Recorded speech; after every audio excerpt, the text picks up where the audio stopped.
Welcome back to Reaper Pro Tips with me, your host, Anne, and Disembodied Hands, Quindy, and Justin, and sometimes even a John, but maybe not today. Maybe.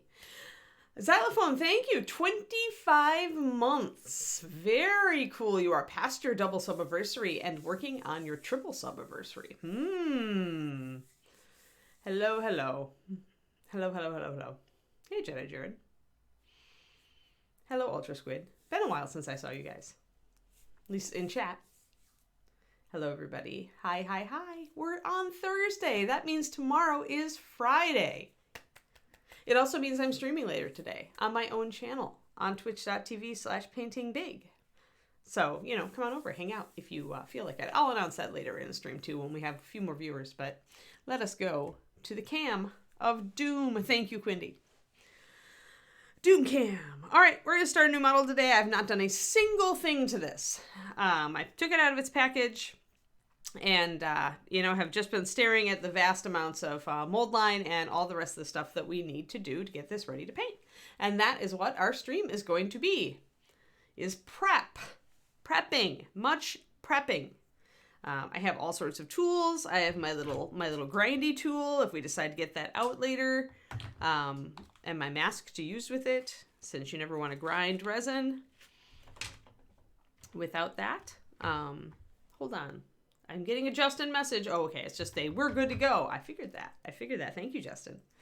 But yes. So we are going to be just using knives and files and putty, oh my. And you guys will see kind of where I decide to use the green stuff as opposed to where I decide to just go at it with tools to carve away the problems. So let us, without further ado, this thing is probably the easiest thing. It just has a mold line down the side. Now, just like with metal models, you are going to see usually a mold line that runs all around the model. Let us get in focus. Let's get at about this level. Get in there. Excellent. And once again, I don't know. Hey, Quindy. Quindy, do you know if this is actually generally available? Can you order this? Or was it a ReaperCon special?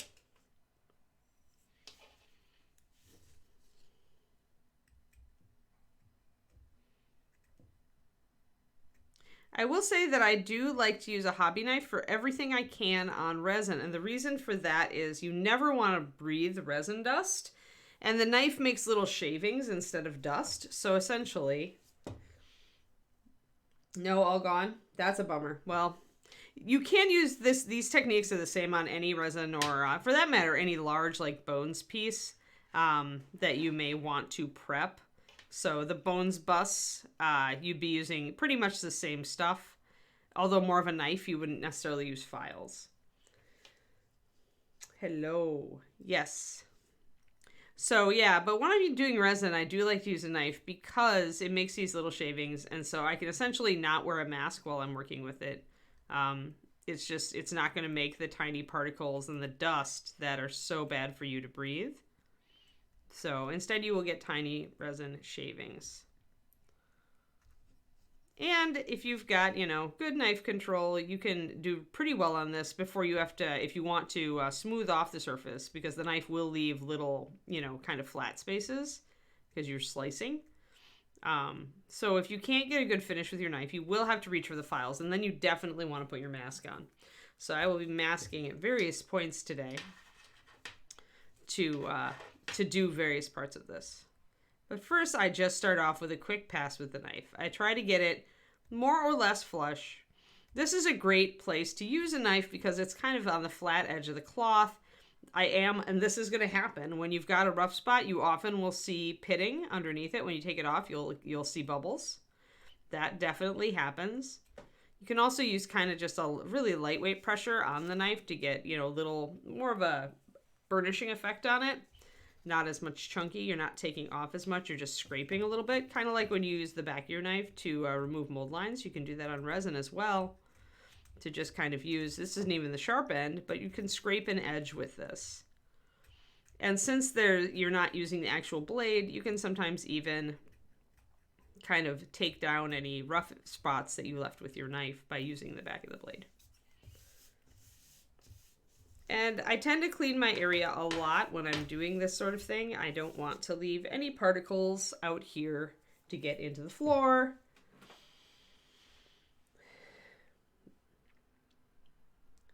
Yeah, I hope so. I hope she's popular. I hope they bring her back because she's cool. All right. So yeah, so that's the first pass, is pretty much using the knife to take off any big mold lines that are really easy to get. Stuff that's out here, like when you see this mold line on a flat surface, ask yourself if you can easily kind of carve it away by starting out in the lower section here, because one edge is always a little higher, right? That's why you get a mold line, is one side is higher, one side is lower. So if you can start on the lower side and kind of scrape in and disrupt that line a little bit, that will make it much easier for you to use a tool or files to take it down, or you can just decide to putty it. That's up to you. That's your comfort level and the way you like to work. Any of those solutions will work.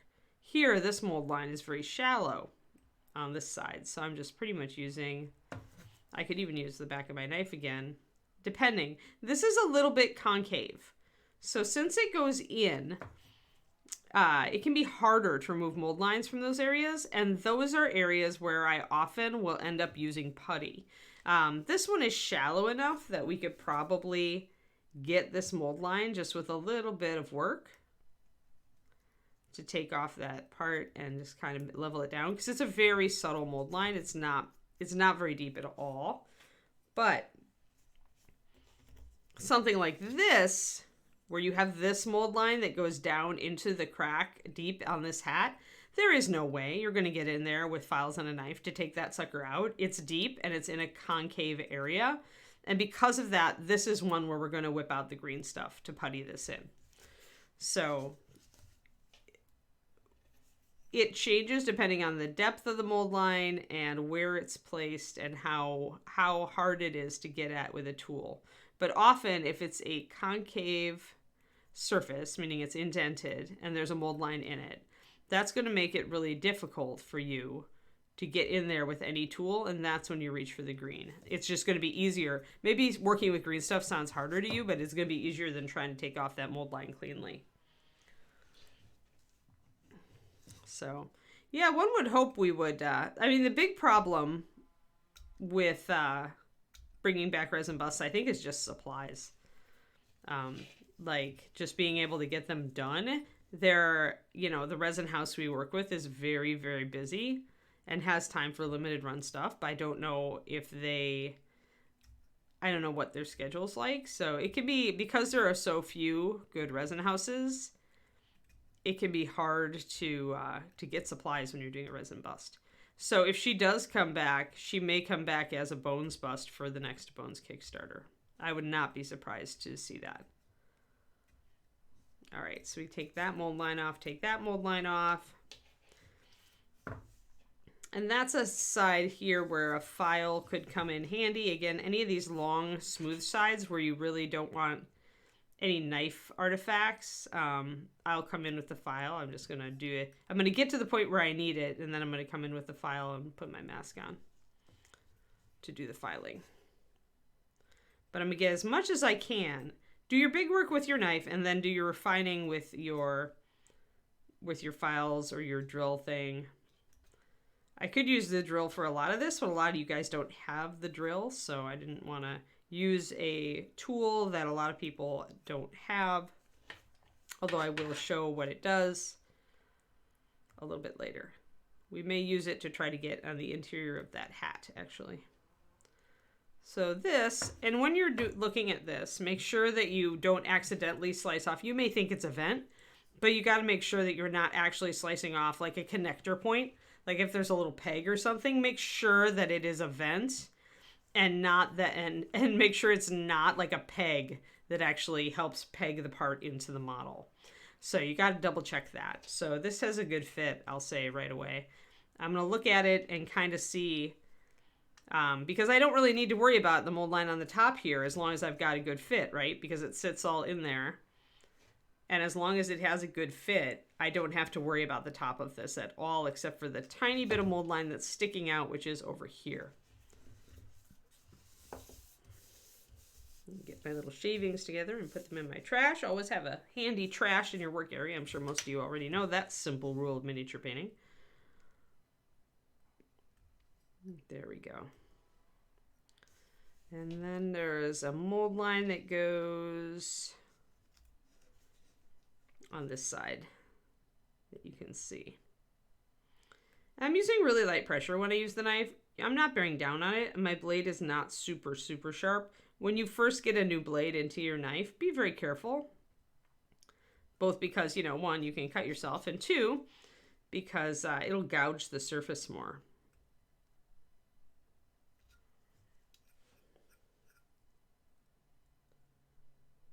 Yeah, Twisted Oma, that's what I was talking about just earlier, is you will have a bubble. You will have bubbles show up. And the only way to deal with those, usually the fastest way, you could build up a bunch of gloss sealer if that's what you're comfortable with.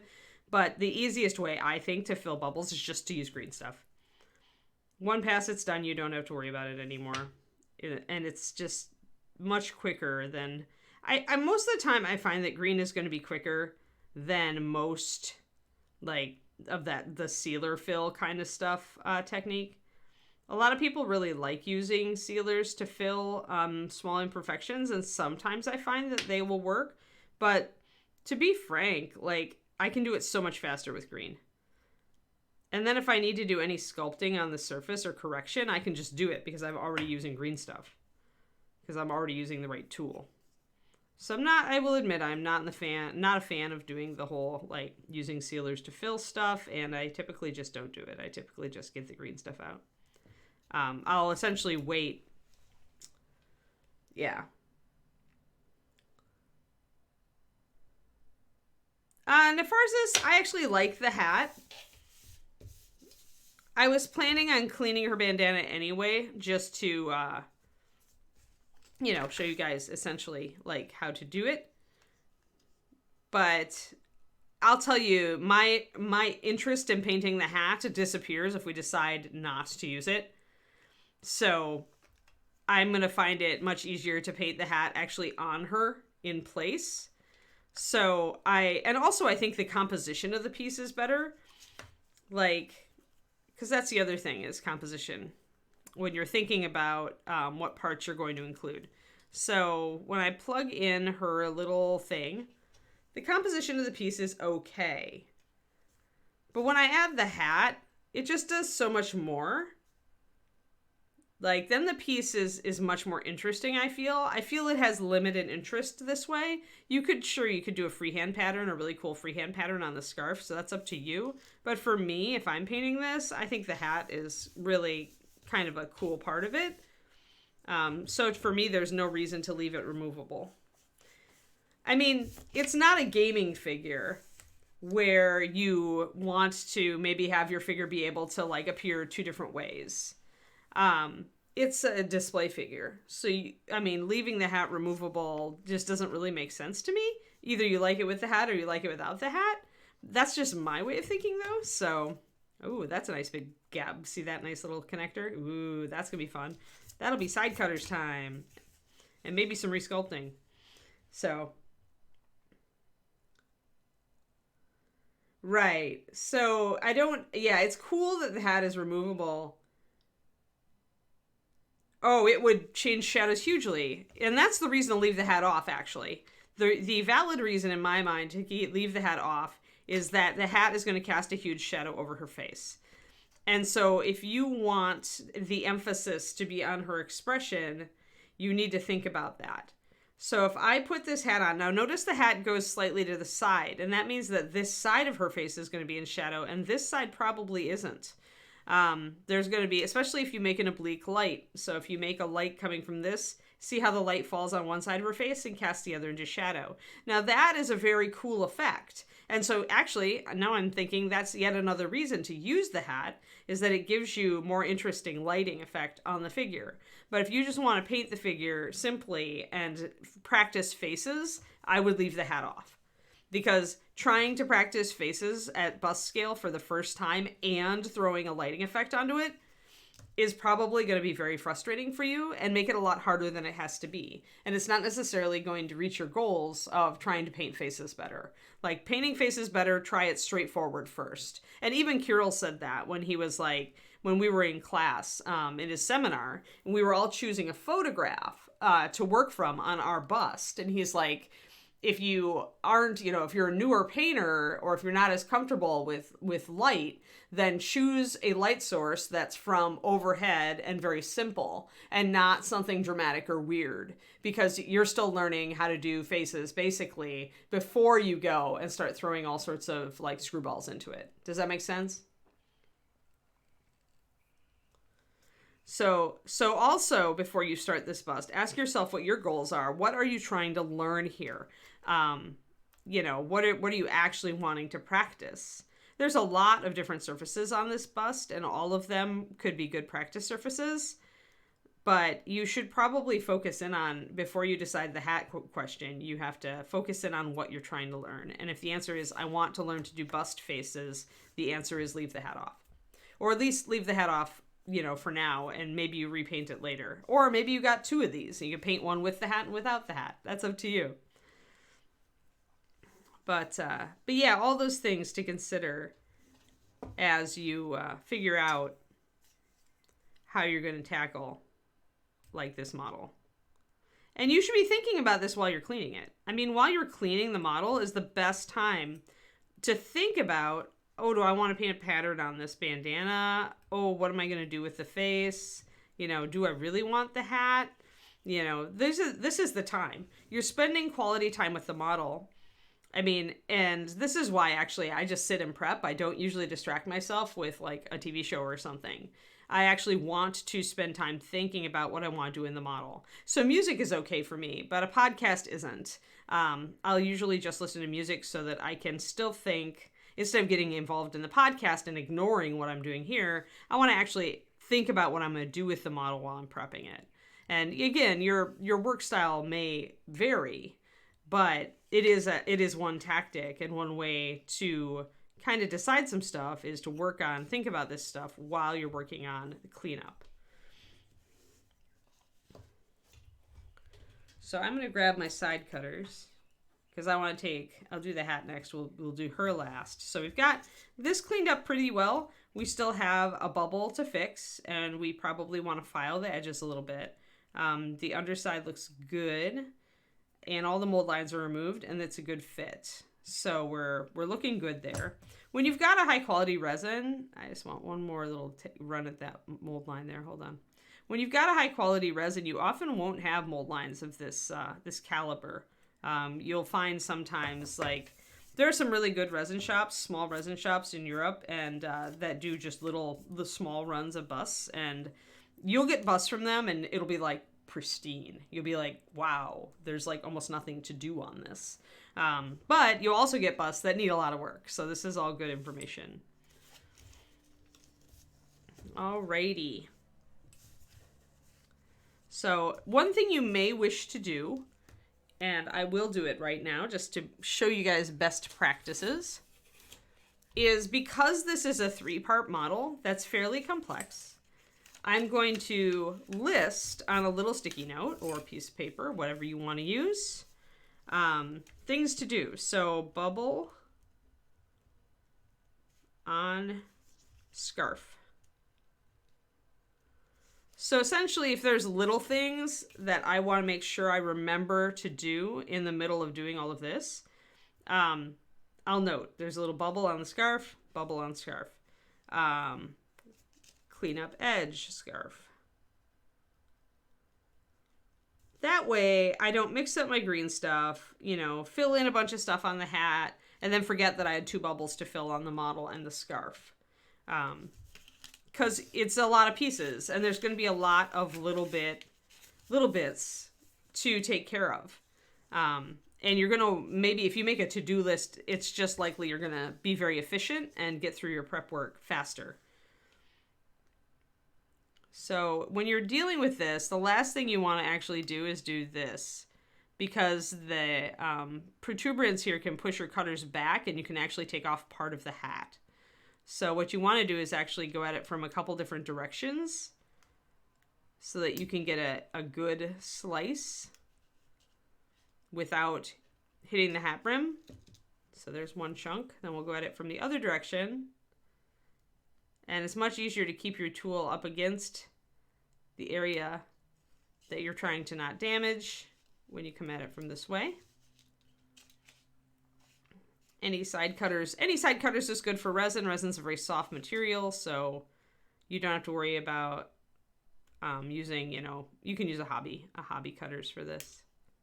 So that's pretty flush there. And this side I can go back and maybe hit a little bit more. And as you take bits off, it becomes easier and easier to trim back to that hat brim without damaging it. And when I get down to the last bits, and you'll notice it's very fast, then I'll take my knife and finish taking off any chunks. So you start with the biggest and coarsest and most imprecise tool. And you scale back and you scale back and you scale back to more and more precise tools. So this is for the big chunks. And then the knife is for irregularities that you definitely notice that you need to take off actual material, but not very much material.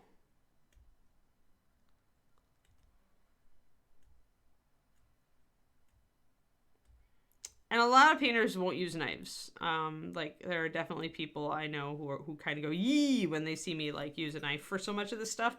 That's just a habit I got into when I was younger, and I've become good enough with the knife at this point that there's no reason to give it up, in my opinion.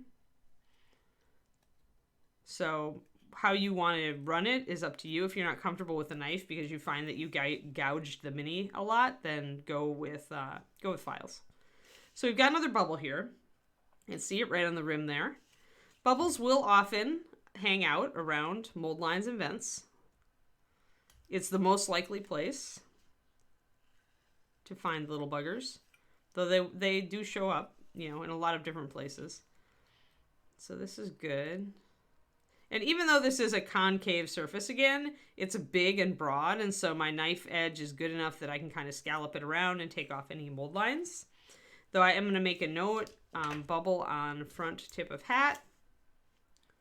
And I'm also going to kind of separate my to-do list with a line. So that's the scarf. And then I'll just put hat. And then I'll put front tip, bubble, and edge. Both of which I'll tackle with green.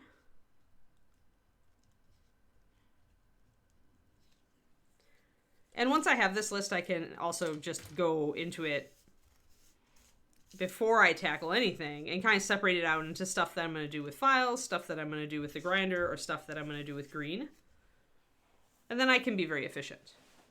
I mean, nobody wants prep work to last forever, but we do want to make sure on a really nice resin model that we get all of these mold lines and all of these imperfections dealt with.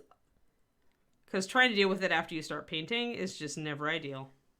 So when you've got a little bit of a mold line up against a fine detail like this lace, that's where I really find the knife tip can be really good. Because if you have good control with it, you can take off tiny little bits and get that mold line out of the way.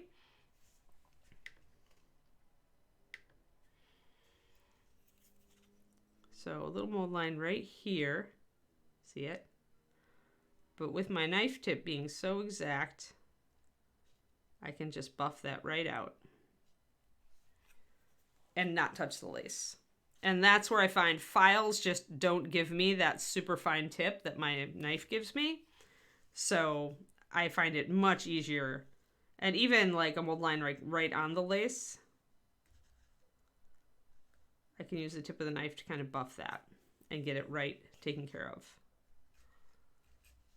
And then we've got a mold line here that's been kind of half taken off, very roughly. This is one that'll need to be filed most likely because it's been shaved off hastily. And sometimes companies will do a little bit of pre-cleanup and you'll see a spot like this. You'll see a spot that's actually pretty flat because they did a real hasty cut cleanup. And so you'll want to go back in with probably files to round out and smooth out that area.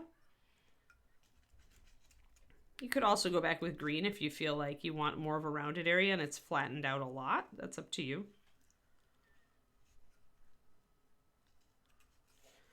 When you've got a mold line that goes up against the bottom of a flat thing like this lace, you can come at it from the opposite direction, because the knife will go up against the flat side and just stop. So don't cut into it, but it'll let you get that mold line out.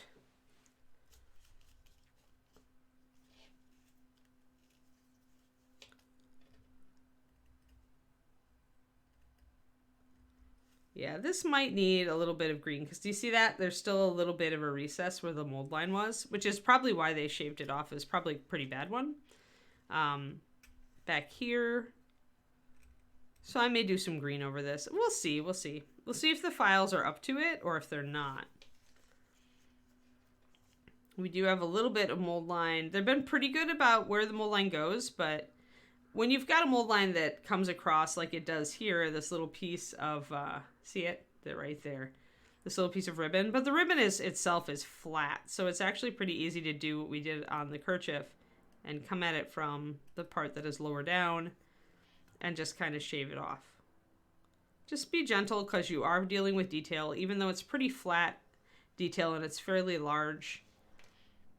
You don't want to slice off a huge punch of it. You just want to kind of even up those surfaces so that the mold line disappears. And this is another thing where a flat file, after you take off the bulk, is useful. But using a knife to remove a large chunk and then coming back with your files to smooth the surface, I find is a faster technique than trying to sit there and file at it.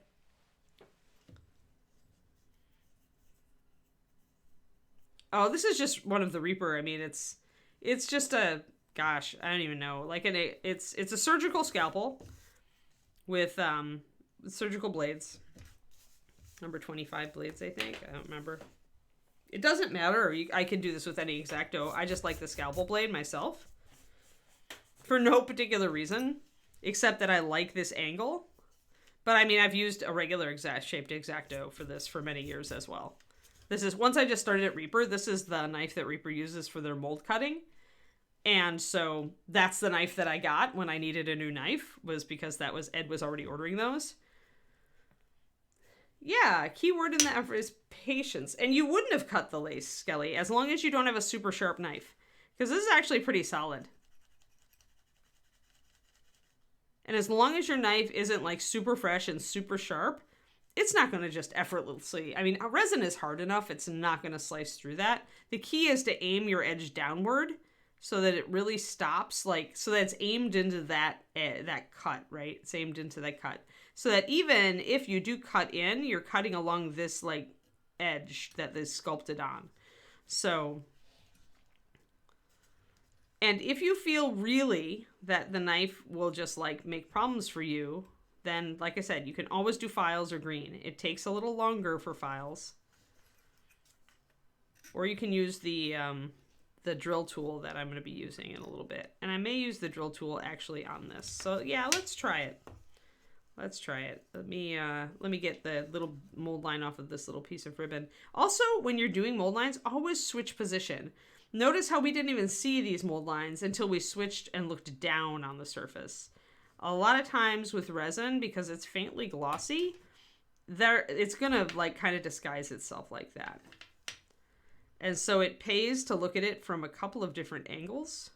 Bones can be the same way. He's got that faintly glossy surface. And then it just kind of disguises the issues.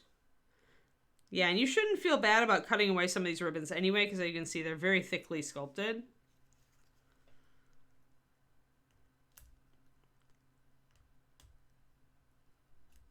But any straight flat surfaces are just like a no-brainer for the X-Acto. So now we've got this. Okay, so this is the evil, right? When you've got a mold line going along detail.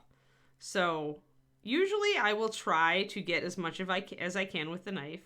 Like all the upper surfaces, I'll try to even those out as much as I can.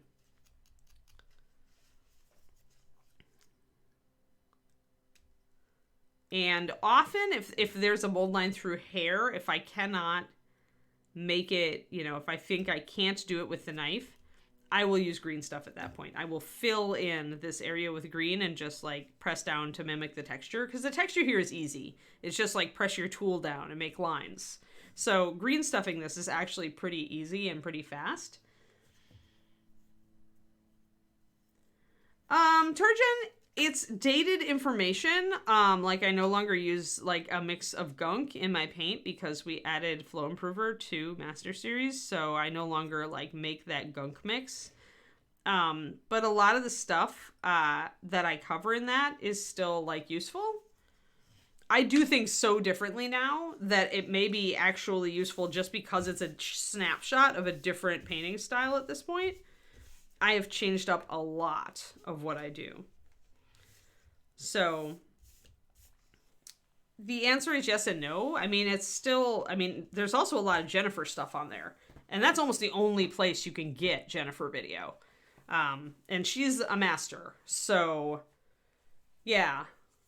Also, I was like 60 pounds heavier in that video. Because that was before I lost the weight. But it was a totally different me. Yeah, Ultra Squid. There's all sorts of different shapes of X-Acto blades, and everybody tends to gravitate toward a different one, right? It's just the way it is. We're all individuals. But yeah, so I haven't watched it since I filmed it, so I don't remember what's on there, and I don't, really want to go back and watch myself. So I think it still probably has a lot of valuable stuff in it, especially, like I said, not even my stuff, but Jennifer's stuff for sure. You just can't, you're not going to get Jen. She doesn't teach anymore. So that's it. That's what you got is the Haley. Yep, a decade ago, I was a far different painter. I was still very much, actually a lot of the stuff would probably, you're just going to see me do a lot more layering. And now I tend to do a lot more spot wet blends with some layering to augment. I've gotten a lot more efficient with my process, but I don't want to totally distract from what we're doing here. But, just because it's 10 years old doesn't mean that it's wrong. It's probably different because it was a different time and I was doing things a different way. But some of the things that I cover on there, I know I still do the same. So, and in some ways I'll have gotten better. I mean, the good thing about that video is that you can just go to the parts that you want to watch or you can rewatch something, right? Whereas on this pro tips stream, we get distracted. We talk about other stuff, It's the same reason my Patreon is good. It's focused instruction. That DVD is focused instruction. So, yeah, I'm not sure. Your mileage may vary, but like I said, you're not going to otherwise get to see Jennifer's stuff, and she's half the DVD. So up to you whether you want to take a gamble on it. If you do, and you watch it, let us know if you feel it was useful. But if you've been watching all my stuff, and if you're on my Patreon, you probably have learned a lot of the same stuff I'm talking about, just presented in a different way. All right, I'm going to put the mask on. I'm actually going to get out my grinding tool. The evil grinding tool. This is a nail, as in fingernails stuff. I actually covered this in my Patreon recently with my new favorite tool title. Aaron Lovejoy turned me onto it for removing mold lines. Yeah, the good thing about it, Julia, okay, so Turgeon, this is the really good thing about it. Jennifer and I go way back. We're really good friends. And for a long time, I worked for a while as a freelance mini painter. The first time I tried to freelance out on the East Coast, when I moved back, I was in Wisconsin and Jen was in Chicago. So I would drive down there and paint with her on the weekends. And we would just hang out in her kitchen and paint and toss shit back and forth. And this video is really cool because we're still doing that. We're doing it on camera. So you get to see our rapport and you get to hear both sides of how we'd each tackle stuff. And I feel like that interaction is unique and that you don't see that on the vast, vast majority of videos on the market today. So there you go.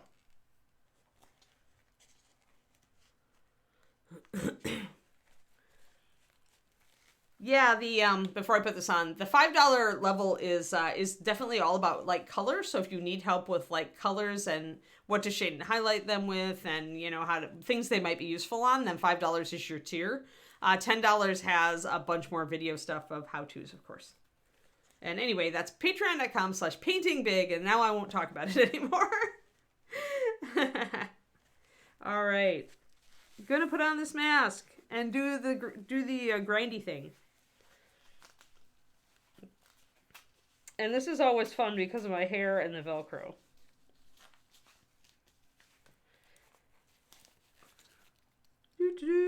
And also my glasses want to fog up. Because, you know, masks, they're so much fun. We learned that during the pandemic, right? All right, we are ready to grind. Got my settings, got my forward and backward, got my speed setting. This comes with a forward and reverse setting and then a speed control, which is nice. I've got the fine nib metal bit on it. And now first thing I want to do is go in here and see what I can do with this. See if I can grind it down. And a light touch with this is good.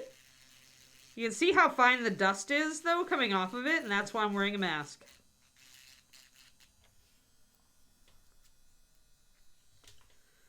I can also go over here, kind of try to smooth this out a little bit, and get rid of that flatness.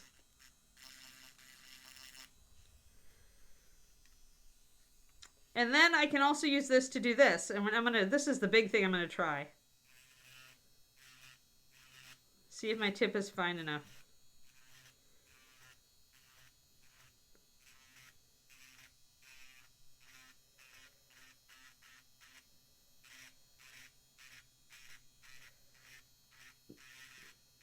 So yes, it is. Yes, it will work.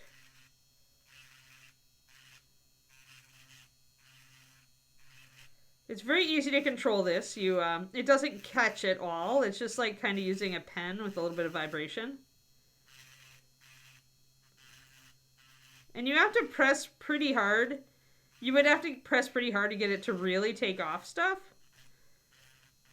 And when you do that, it will actually stop because it's meant to be used near skin, because it's meant to be used on fingernails.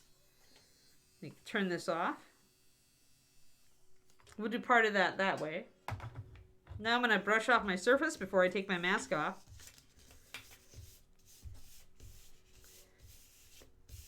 Make sure all the dust is disposed of. The last thing you want to do when you use this tool is you want to use a stiff brush that's like a Taclon to take off that dust.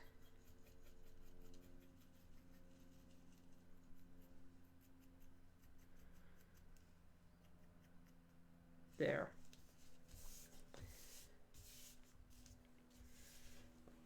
Just be very careful when you're dealing with resin and grinding.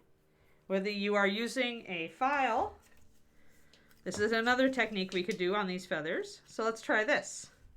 So as you see, that was fairly effective as far as how well it removed those mold lines. There's still a little bit of work on the top surfaces to do, but for the most part, it smoothed out those interior areas. Yeah, it's a fingernail drill. Like it's used for doing nails. Came with a bunch of these. I did a thing on it on my Patreon. Like I said, Lovejoy recommended it. It's like a $2 level. My new favorite tool. Nail grinder, I think is what it's called. A fingernail grinder.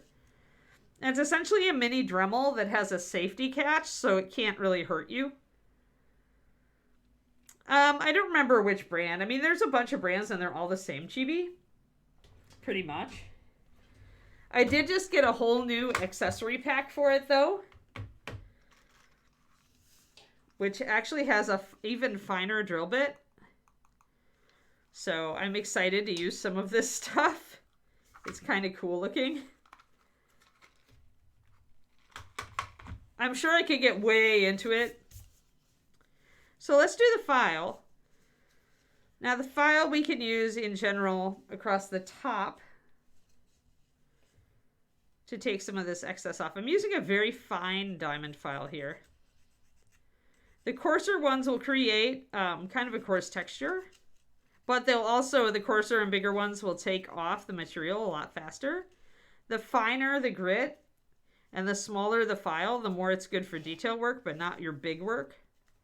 And this is kind of the curved saber shape.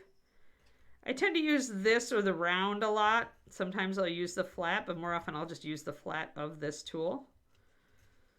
And the file just is not going to be as efficient about it. If you have any hand pain, like hand arthritis, then I would totally step away from using a file, and I would totally pick up one of these nail drills. Totally. It's going to be a lot easier on your hand if you have hand pain. And once again, always keep like a stiff Taklon brush around to take off the dust, and keep your mask on while you're filing. Oh, I have a different mask for flying. One that's a lot more comfortable than this. This is definitely my airbrushing / hobbying mask with the carbon filters and all that.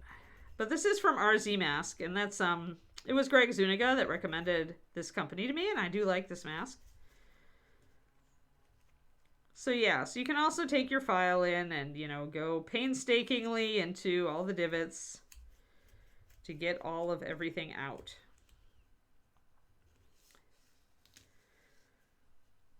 But overall, I think, and then if I see any big mold lines, I'm going to come back in with my my knife and just use the edge and the tip to take off anything I missed. So as you can see, the feathers can be very time consuming. Even with a speedy tool,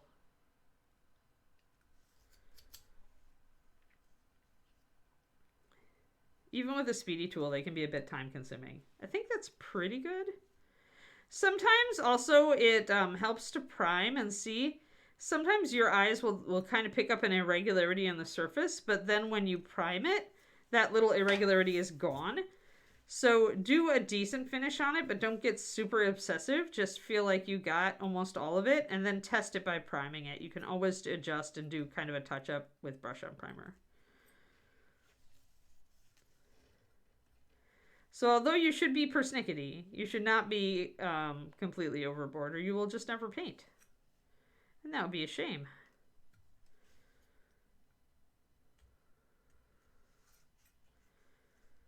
There we go. Awesome.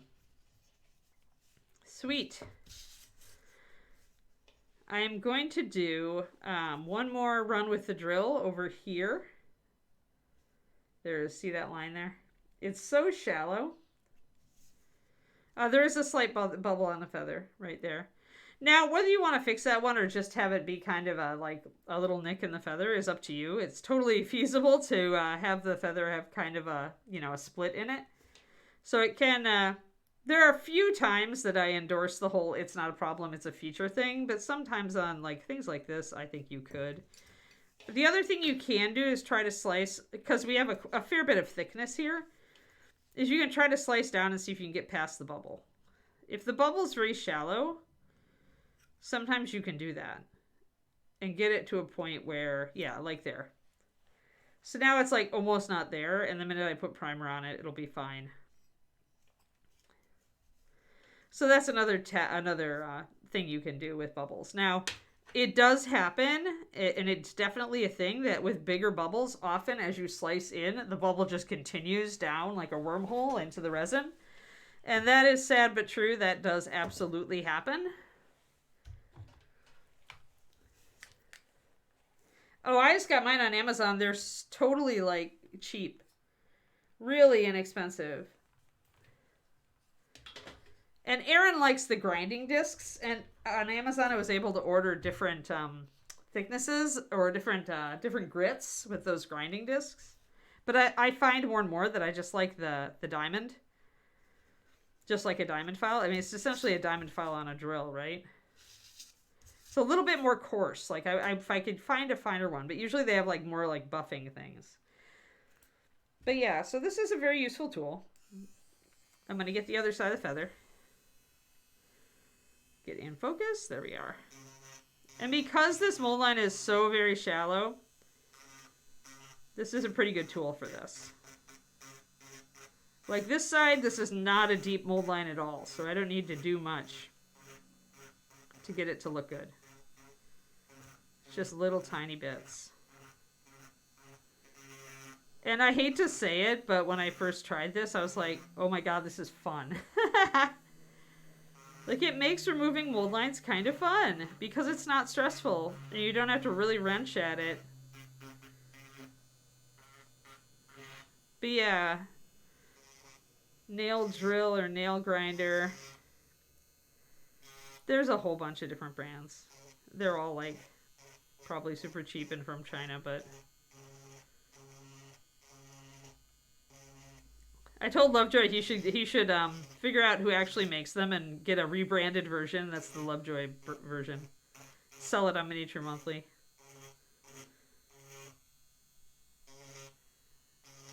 There we go. Always turn your drill off. Be safe. Let's take our brush and brush that dust off of there so we're not going to breathe it. Kind of see, and that also helps because at that point you can assess what you missed. Like I've got a tiny little bit that I missed, and I can decide to just do that part. In fact, it's hard to even see it unless the light is perfect. And with that part, I can decide to just diamond file it.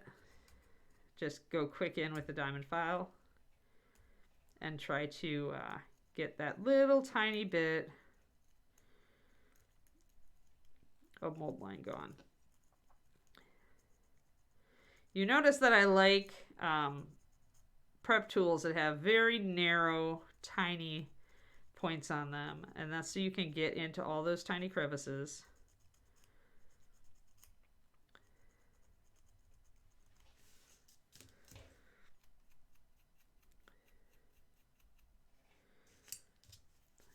I feel like an archaeologist because they always, they do that digging thing and then they use a brush to like brush away all the particulate matter really nicely from the bones. So sometimes I feel like that. It appeals to my inner would-be archaeologist. And you can go as far as you want. I mean, if you get most of it, like I said, you don't want to overdo it. You just want to, some of this is going to disappear when you prime it. So get it to where you feel it's a decent level, and then when you prime, take a critical look at it and ask yourself if you need just a little bit more, maybe to whip out the putty and do a little bit of work. No mold line on the back here, except for a little one here. So let's switch back. I'm going to take the dust out of here, get it all out of my work area. Wet my brush.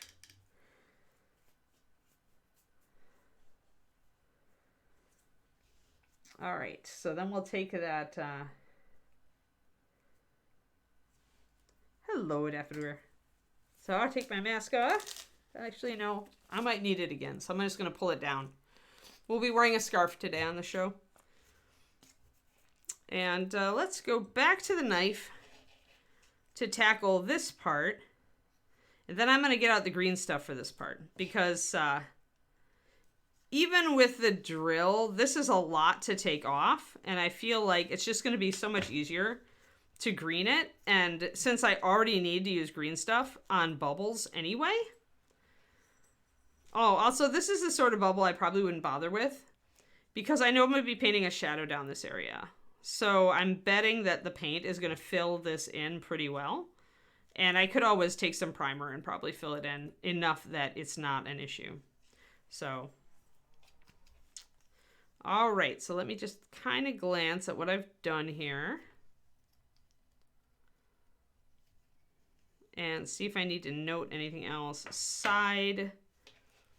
I do want to note the side here. I think I am gonna need to green stuff it. Side, right side. Right side, round and smooth.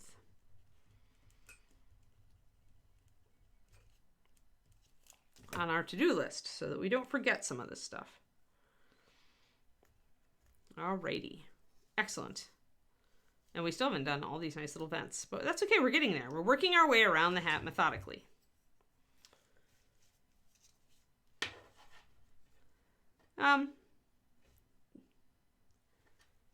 Crown of hat. You mean on here? Yeah, that's a key. That goes into the top of her head. Ta-da. Plus, you know what? Even if it wasn't, if it fits perfectly on top of her head, I don't even care. Because you're not gonna see it. So, as long as it doesn't interfere with the fit of the part, any imperfections on undersides or inner sides of connecting points do not matter.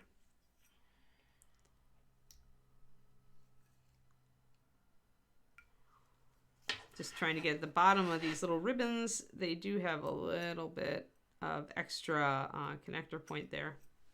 There. All right.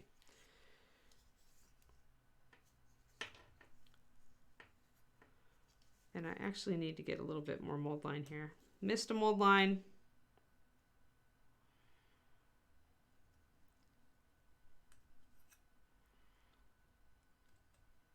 All right. There we go. All right. So we've got mold line here and all over here. And then it kind of also goes around here. So you want to take this little annoying mold line edge off. You want to use usually the tip of a knife to do it. Or if you're me, you use the tip of a knife to do it. And all of this is like possible when you've got good fine motor coordination. And when you paint, you will naturally develop better and better fine motor. But you will never get amazing at it unless you do strive to do finer detail. So if you are always kind of just kind of dry brushing or side brushing your details, and you're never really trying to do the really fine stuff, you're just trying to find a quick way to do it, you won't get better at it. You have to practice to get your motor really good, your fine motor. So like if you want to do stuff like I do with really, really tiny details and textures, it pays to work on it. It doesn't take like as much practice as you'd think either.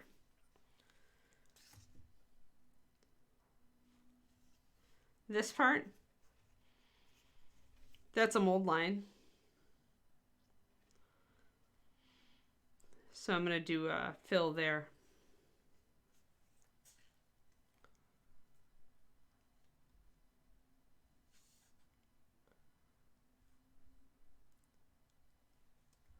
So yeah, I would get the plug-in one for sure.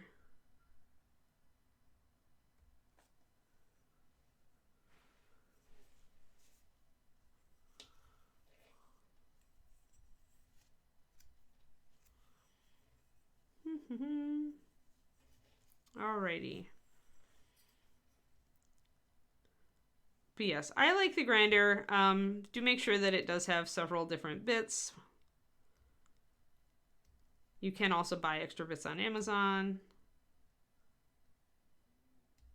It's all on whether you want to actually go out and leave your house or if you just want everything brought to you.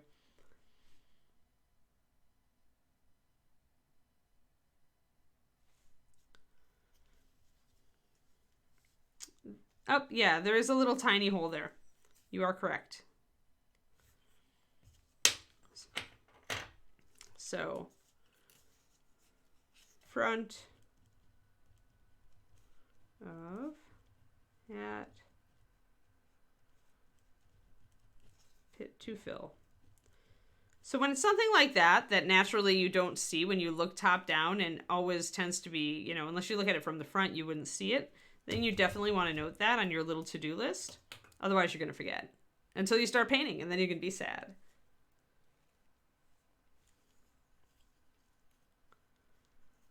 So, all right. I'll probably do everything I can do with the knife before I whip out the green, because once you start mixing the green, you have a limited time to work before the green sets.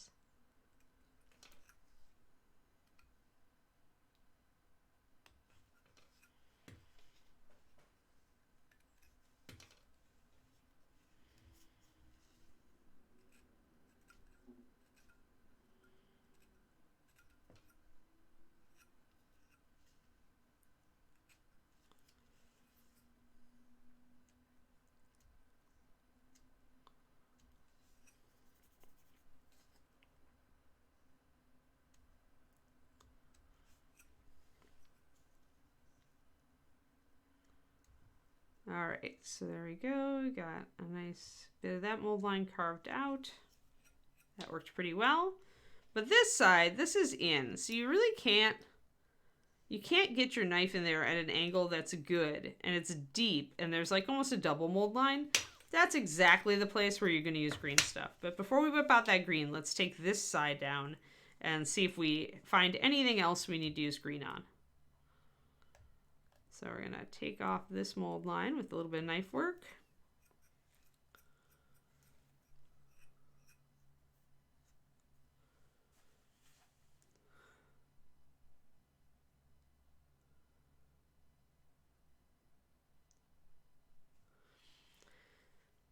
Yeah. Yeah, it's like, I would say that it's maybe a little bit unfeeling because it is a mechanical skill. Like, but you are, I mean, because as far as like the amount of pressure that you're using like with a knife, that's definitely the feeling. You can't get that until you've worked with the knife or the file or the tool a lot, and then you get a feel for how much to do, right? But as far as the fine motor itself, the control and the ability to hit these little parts, that can absolutely, that's not so much a feeling as it is just repetition.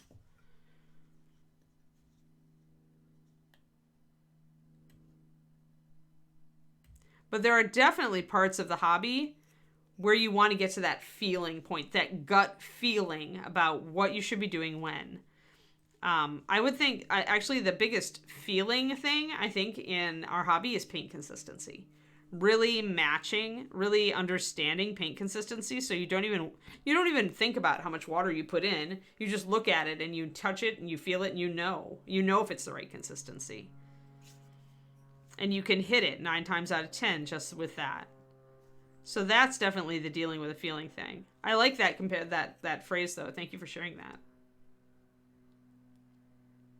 Brush control is the fine motor control. It's just repetition. Repetition. Whether you're using a knife or a file or a brush or your grinder or whatever, the ability to be stable when you're making tiny motions and be in control. That's just something you develop. That needs to be worked on. It's a definite thing that, your muscles will adapt to it, but only if you practice it. And then you will find that you can do eyeballs and buckles and stuff. But to do that, you need to practice on it. If you never try to do them, you will never get better at them, is another way to put it. All right, so we've got that. Now we need to take off these nubbies. And once again, we're back to big, thick stuff. Oh, I missed Mouse's question.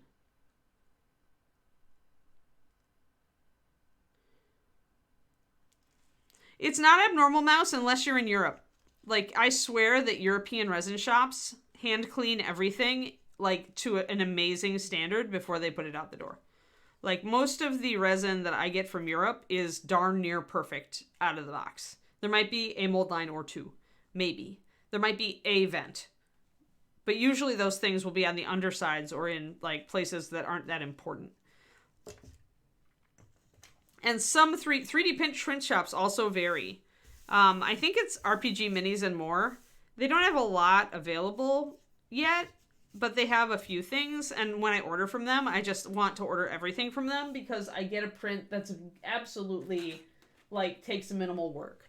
Like a really high quality print. Like this is their print. This is an example of one of their prints.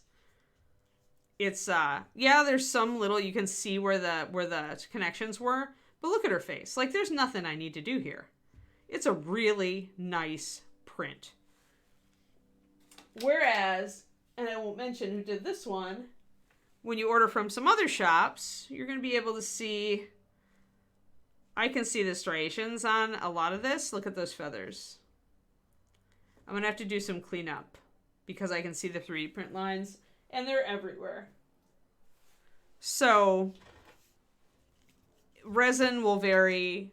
3D prints will vary. Yeah, it could be either of those, Mouse. Like, I adore RPG Minis and more, and I don't leave negative reviews unless I really have a bad experience with a company. But I kind of wish I could leave reviews that said, hey guys, it would be really cool if you could get a better 3D printer or set it to a finer setting. I mean, it makes sense to me that some of the gaming models will have like the layers still showing and everything, because it's a gaming model and you don't need perfection. But when it's a bust, you're painting, no matter who you are, you're painting that thing for display. Yeah, RPG minis and more, I believe. That's where I got that Tiefling Druid bust that I just showed you. It's where I got this Oleana Werewolf Queen. And she also is perfect. Like, there's no print texture. Like, it's just, you could just paint it. And I love that. Like, that means there's no barrier to me just starting that model, right?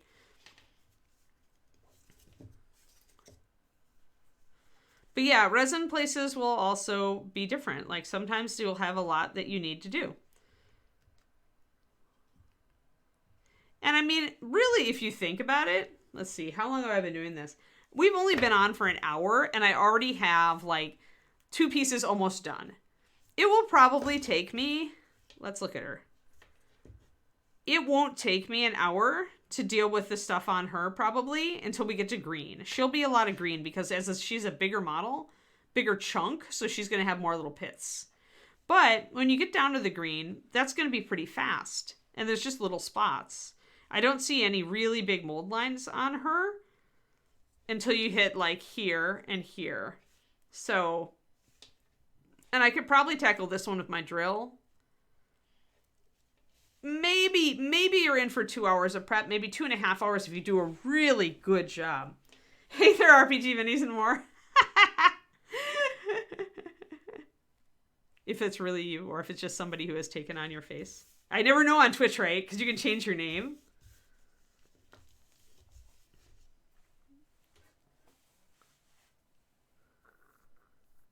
Oh, they're taking a short break. Oh, well, good. Congratulations on the new baby to them. But yeah, I think I left him a couple of glowing reviews. Pretty sure I did. I always prefer to say nice things about people. Especially because I know how hard it is to like have a side gig and freelance and stuff.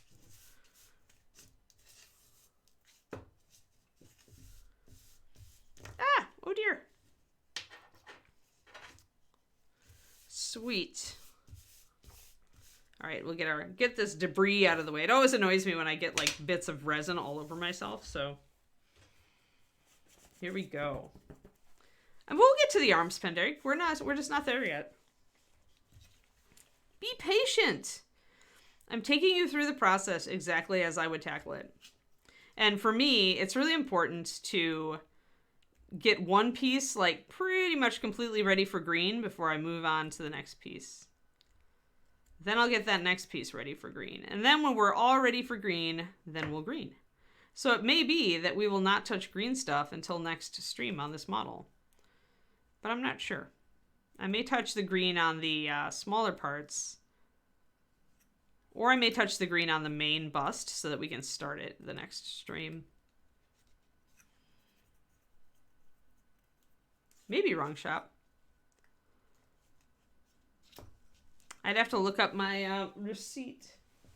Or on Etsy. They're on Etsy. The people that I used were on Etsy.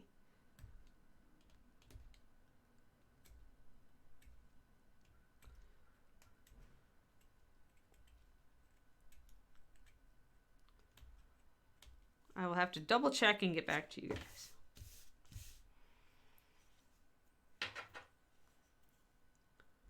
Oh, and more. I see. Yeah, so there's 2.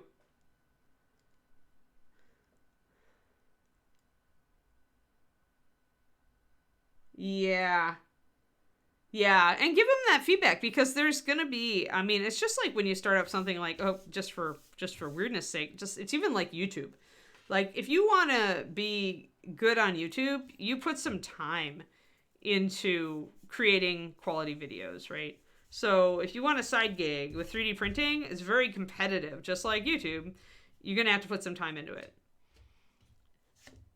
Or learn to, like, print finer, or, you know, Learn to maybe get really efficient with your cleanup so that it doesn't cost you as many hours. Maybe you have to raise your prices a little. Stuff like that. I find that people appreciate quality.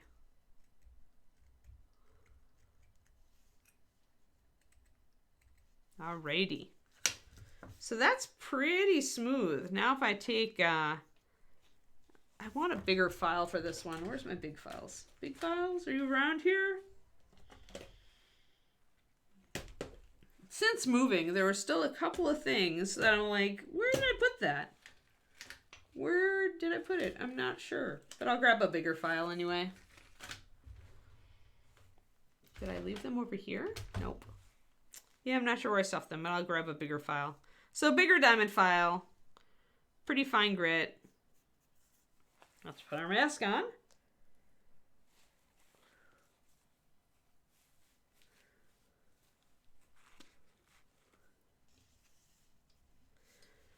Alrighty. So this side's a lot friendlier to file because this side has like, it's kind of indented and it's got this other detail, so it can be difficult, but just kind of round. Keep turning it and go back and forth with your file. And that will help to smooth out this area. It's a little harder on the one back here because you're running into lace. See, that's a problem when you've got stuff around it. So I'm going to just kind of try to go, again, rounded. And sometimes you can still see a little bit of difference here. But when you prime it, it really doesn't show up. So that's why I say don't overthink it. Just kind of move on. Get to the other side. Use your knife, or your file rather. Turn. You want to turn the surface. You're like burnishing. You're trying to burnish the surface smooth. If there are any knife marks, you want to remove them. And you want that surface to stay rounded, so that's why you're moving the model at the same time.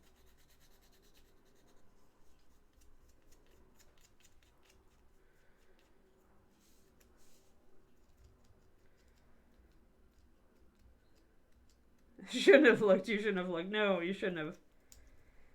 I know. I just ordered a thing. I felt like I've been a very good Anne recently, so I ordered myself another bust yesterday. Thanks to the people on my Patreon and the Enablement channel. Y'all are evil. The Enablement channel is Supplies Talk, by the way. It's cleverly disguised as a non-enablement channel. But when you go there, people post really nice Kickstarters and bust promos. And then I see the thing that says, never to be produced again, ever. And I buy it. Failed save versus new resin. Yeah, Chibi. Andy Clearman. Yes, there. You two. You two people. You and Jazzion. If you three. You are the main enablers of doom. Alright, so we have a little bubble there too. So let's make a note. Bubble on left side near lace.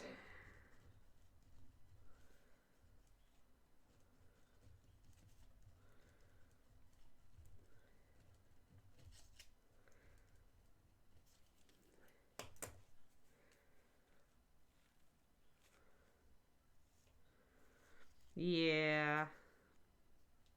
You guys are wicked. You know it too. Alrighty. And so we've got that bubble noted. We've got that bubble noted. We've got that bubble noted. We're pretty good here. I need to put down here, mold line interior hat, mold line side interior. Side interior brim.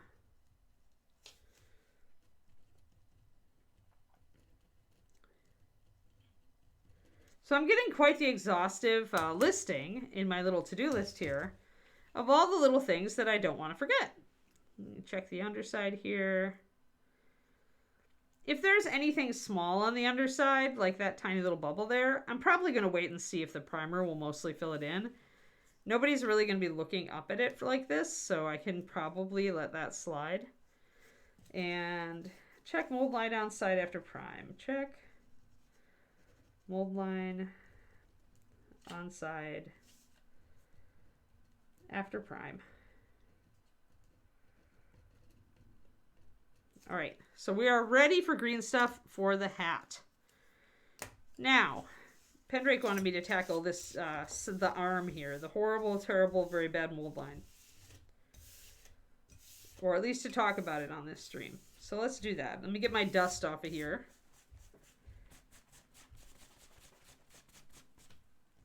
Clean out my dust brush. And then we'll talk about that. The elephant in the room, the mold line in the room. That lovely thing right there. Not so lovely, right? All right, I think I have taken care of all my dust. I'm not going to breathe any resin dust. Time to unmask. All right, so when you have a terrible thing like this, it used to be that I would follow the same process. It's normally a flat area. So like you can get in hypothetically and slice off a lot of this with your knife. There's even some little bits there. But it will take a while. It will be kind of annoying. There are other parts of the model that get in the way. Using a file for this would take for freaking ever. I might be able to utilize this, but it would probably, again, take forever. The easy answer here, Pendrake, is green stuff. Yeah, exactly. I just read your comment. Yeah, the easy answer is green stuff. It's always green stuff for this sort of thing. I mean, because you can get this pretty flat and cover that all up with, 5 minutes of work. At that point, it's going to save you so much time. Always, when you're doing prep, when you're wondering what tool to use, you're trying to save time. So ask yourself, what is the tool that I can use that will give me the results fastest, but not break anything? Right? So,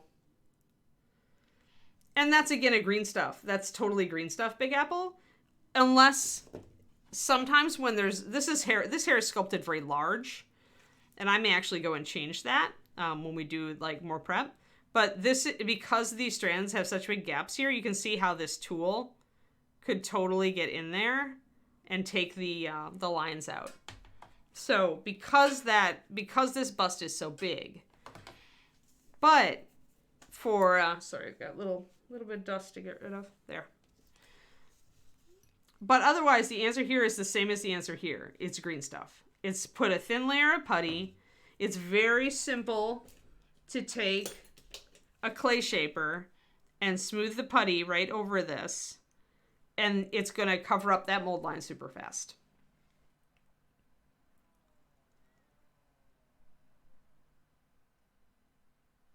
Yeah, you could also use a curved chisel, Julie. It's the sneaky green users I see. But yeah, for me, Pendrake's absolutely got it. I'll just put some green over the whole thing. I'll either put green over this side and see if I can blend it in, or I'll put green over the entire thing, and then you don't really even need to worry about blending it in. You just kind of cut it off at the sides.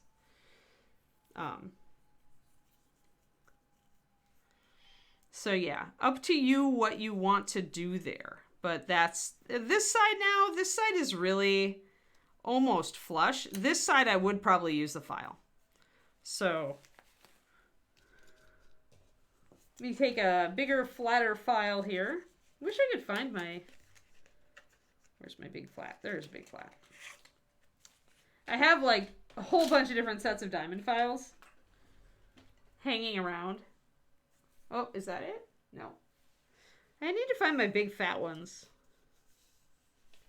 There's big fat ones that take off entirely alarming amounts of resin, but they're just so fast. So this one may be a good enough line to take off with just your flat file.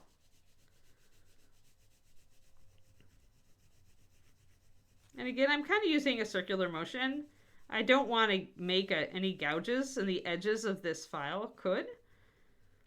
So I tend to always move whenever I'm using a filer like this, I will move the file in a pattern that's not just linear, in a motion that's not just linear.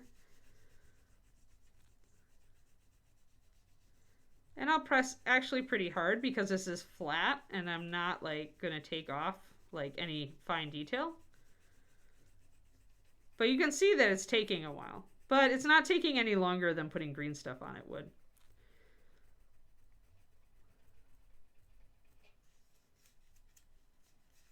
You can also use sanding sticks that's a finer grain to make sure that you don't leave any scratches.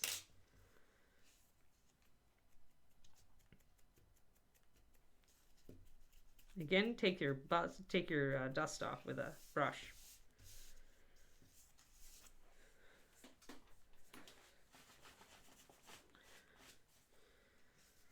All right, and that's pretty good. Like I could get even a little bit better. If I can get the knife in a little bit here, that I can take off that little bit of texture. And I can.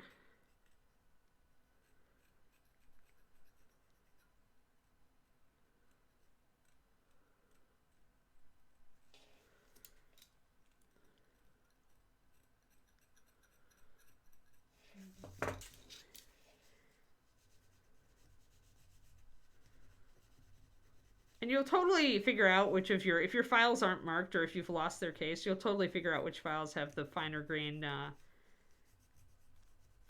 finish by how many marks they leave, if any. There we go. That seems like it's good. Now, the ends of the arms like this, when they're just chopped off like this, are almost always painted black. So you don't need a perfect finish. You just need a finish that's going to look fine when it's painted a solid dark color.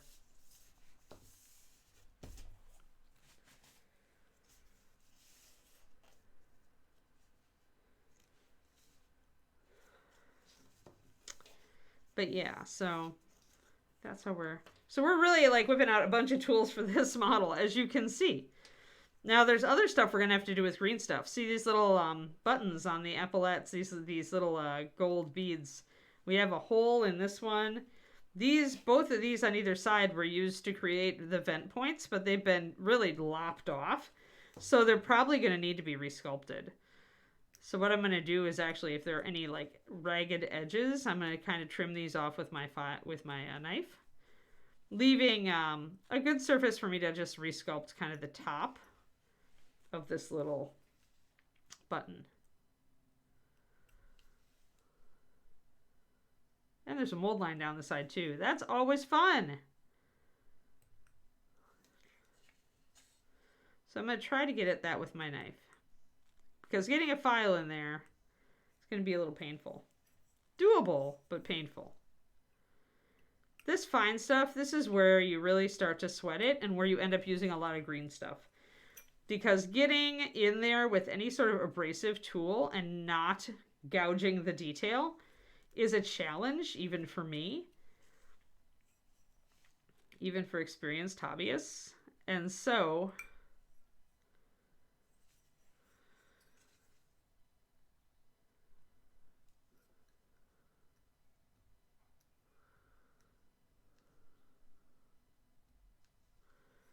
yeah, there we go.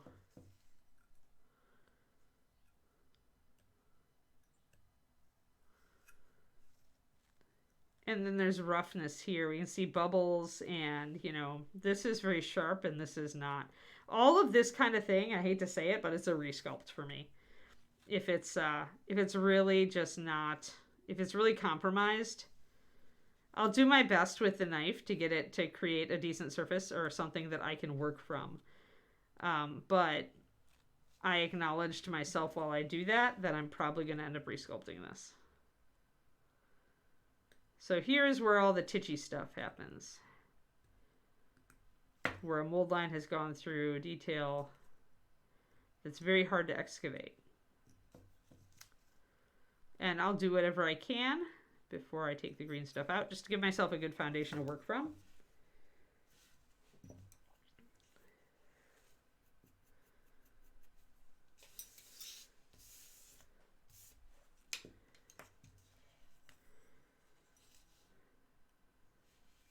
Yeah, it's just going to be better. I just won't be able to do this to the level I want with the crispness that I want. So using green is the answer, because I'm going to be able to sculpt it better. So I want to excavate. I want to line up these edges as much as I can so that I can green them pretty easily when things aren't lining up here, for example, on the collar because of this mold line. I'm going to try to kind of even out that area. And this is another concave where it's slanted inward. You can see it. That, again, is a really hard ask for this knife, because if you try to get it the right angle, you're going to slice off this detail. So, again, that's going to be green stuff. Like, this is all going to be green stuff. And then this is going to be green. This area down here, we may be able to work with. But again, it's so thick. Whenever there's this really, really thick line, you kind of have to question. I'm going to try to do it on the shirt with the knife, because at least this is convex. At least it's sticking out and it's rounded outward. That makes it so much easier to tackle the main problem with the knife and then try to refine it.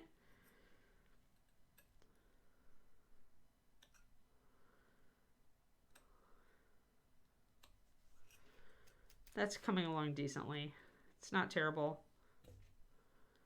The undersides of arms can be difficult for the same reason, but we can probably get most of it tackled. And then there's this little differentiation between her bodice and her shirt here.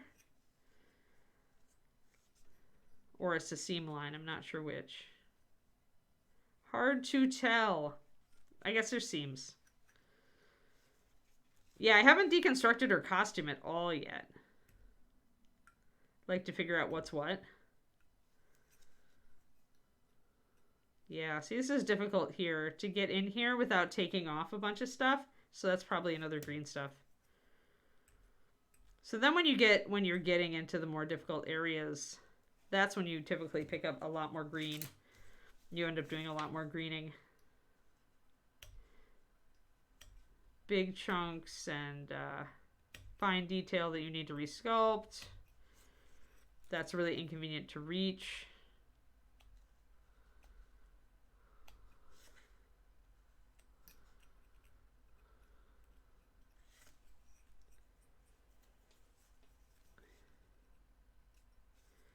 But yeah, we're going to have a couple prep videos. I'm probably going to end up doing all the green stuff next week. And now that I've seen this area, this is going to take some resculpt. For sure. We're going to just have some green going all the way around there. This side's better. There's not much of a mold line up here.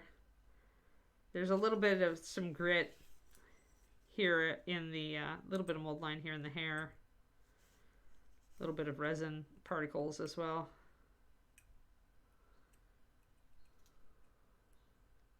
So this side will need a resculpt just on the button, but see how everything's more crisp here? The shape of the fastener for the epaulette is intact. Only the button top is compromised. So we can kind of gently shave around the edge of that button so that we can round it again with some green. But otherwise, this side is better than the other side.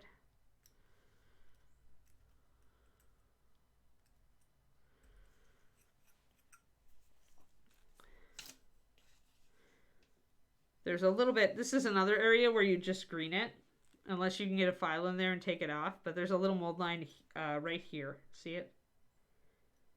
It's really shallow, so we may be able to tackle it with our grinder, although I'd have to be careful, or with a file, but again, getting abrasion on the tip of the file usually doesn't happen. So the easier answer for that is also to fill it with green. Because you can just put a little tiny bead of green in there, smooth it out, and it'll be just fine. Let me get myself dusted off again.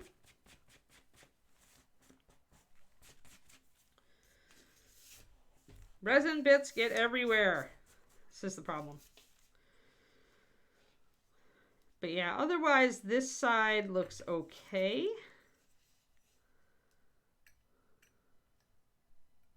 There are some bubbles. I'm not going to take notes on this side yet. I think I'm going to come to it fresh.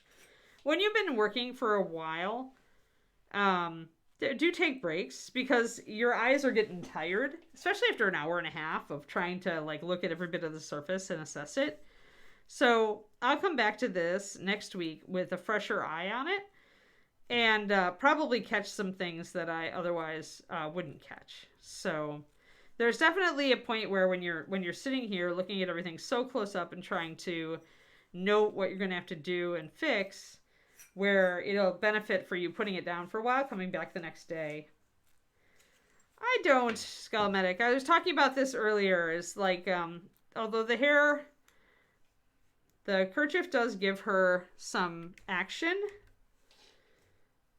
she's very plain this way. And the hat really adds a whole different feel. The composition of the model is stronger with the hat, I'd say. But it's up to you what you want to do with her. So she's yours. If you have her. So however you want to paint your version. I think I'm going to do the hat though. I did talk, we were here at the beginning when I talked about if you want to practice, if your goal in doing this model is to practice the face, don't put the hat on. Because it casts such a strong shadow. And that will make it more difficult for you.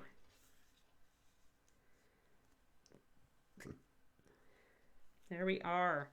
And we are pretty much done. So what we did today, we'll come back and do all our green stuff next week. What we did today is we talked about a lot of different tools that we use to prep stuff. From cutters to knives to files to the special electric nail Dremel and our stiff brush. All of the stuff. And of course your mask when you're working with resin whenever you are grinding or filing, please wear something so that you don't inhale the resin dust. We talked about composition. We talked about hat versus not hat and what you want to learn from the project. Then we went in extreme detail into the prepping of the areas and we did what we could. And we kind of showed how we'd tackle various things with various tools. So we completely prepped these two except for what green stuff work we need to do. And she's going to need a lot of green stuff work. So we're probably going to resume next time doing all the green stuff work on all these pieces the next time we tackle this bust. So that we can cover everything from filling in the tiny pits to the bigger pits to disguising mold lines and to even resculpting some small areas when needed. And that's pretty much it, guys. Did you have fun? I'll be happy to get out of this mess now. Yay! So these are comfortable to wear, for an hour, hour and a half, but then I just really want to get out of it. We'll put that right back there on my priming plate. But yeah, thanks everybody for tuning in. And do we have the Josh show? What is the show? Crafty Creative. Do we have Crafty Creative today? Yes, we do. So at 2 p.m. Central and then at 4 p.m. Central, I will be streaming on my own channel over at twitch.tv/paintingbig. I will probably be working on this adorable Reaper Chibi werewolf because we have to finish his other side still. And I may even put some time in on this lady. Looks familiar, right? Kind of familiar. But I've always meant to finish her and I just didn't get to it because I was working on commissions and things. So I thought maybe we'd work on her if we finish the werewolf. And there's Quindy with the link in the chat. Thank you so much, Quindy. Hope you guys had a good time, and I will be back later today and then again tomorrow morning for we're starting another new mini, and this time I don't think he needs much prep. So Darius, we're starting Darius tomorrow. We're going to talk about colors for Darius, who is normally named the Blue. So we should probably use one of those. But yeah, so Tune in tomorrow again, guys. I hope you had a great one. I hope you will have a great Thursday. The week is almost over. Be excited. And thank you so much. We'll talk to you later.